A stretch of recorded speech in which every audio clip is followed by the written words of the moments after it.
Okay, so it took an extra season from what you initially expected, but you are a Houston Rocket now, right? How does it feel now that you're actually here and about to start playing for real? It feels natural, like a natural fit. But just all the guys on the team, they make you feel so welcome, and you know that the transition was so smooth. I know last year you had your own good experience there. I know you guys thought you had a shot at winning and doing well. When you look back on that year, how would you describe it? I think challenging a little bit. You know, of course we had our good times and we had our down times, but for the most part, like, you know, people might think different, but I actually had a great time in OKC. You know, just I think being so close with Russ and PG and then all the other guys on the team and the organization was very helpful in trying to make the transition smoothly. So tell me about that transition, though. How did things go down over the summer after the season? Did you come to them? Did they come to you? No, we exit meetings, we had a real conversation. I had a real conversation with Coach Donovan, and they told me they was looking in another direction, and I know how the game works. I saw through it, and you know, it was very honest conversation that I've had with them, and it just didn't work out. I mean, in life, everything don't work out. So that's the way that I looked at it. I didn't leave with no bad blood. It's got to help when you land the next place, a place that you feel so comfortable. I loved, even in the trip down to the Bahamas you guys took before the season started. You're in there. You guys seem like you've got great chemistry. The little clips and video we saw. You, of course, stayed on brand with their hoodie on the 90-degree beach. It was very hot in the Bahamas. And so why are you wearing a hoodie on the beach? I actually felt cooler with the hoodie in the heat than having no shirt on the beach. That's how hot it was. And I'm sure you guys have talked a little bit about the player you want to be here.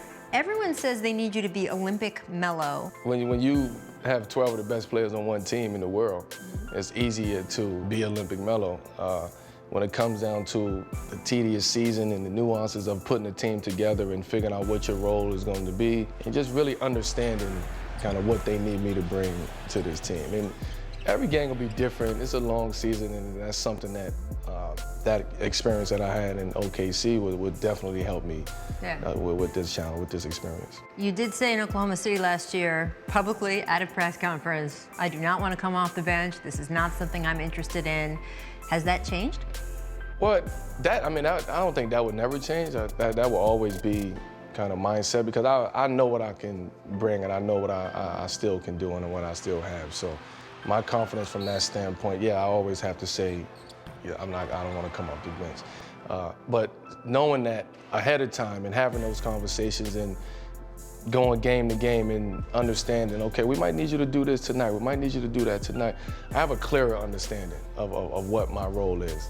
Do you feel like if they ask you to come off the bench on a certain night, or if they don't want to close a game with you on a certain night, you can live with that? Yeah, because I don't know, I would have to live with it. That's something I would have to get used to if that was to happen. But the biggest thing for me is just communicate that with me. You know, if it's a group of guys out there that's playing well, coming down the stretch, then Melo, we gonna roll with them. I'm cool with that. I mean, of course I want to be out there, but just communicate that with me. That's the only thing I ask. Did you and Coach D'Antoni have to have a moment before you agreed to come here, sort of working out what had happened in New York? And but you know, that situation in New York was like, it happened so fast. So I think now we got an opportunity to just lay it all out on the table.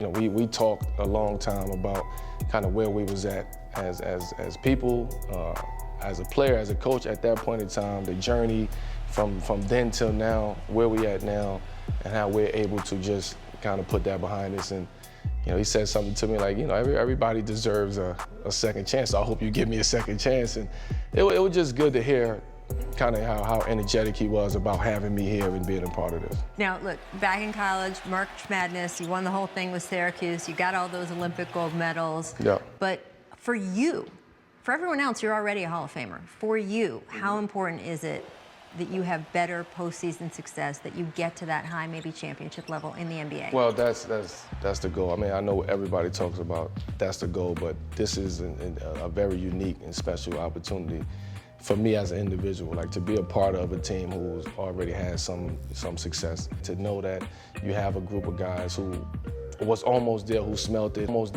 you know, who had their hands right there, and for me to come in and be a part of that, like that gives me a different focus and a different motivation. See, when it's all over, they're not going to say, oh, well, we loved Olympic Melo. Maybe they'll say we loved Houston Melo. Yeah, I mean, it went from loving Syracuse Melo to loving Denver Melo with the braids to Olympic Melo, right. Hoodie Melo, so hopefully Rocket Melo.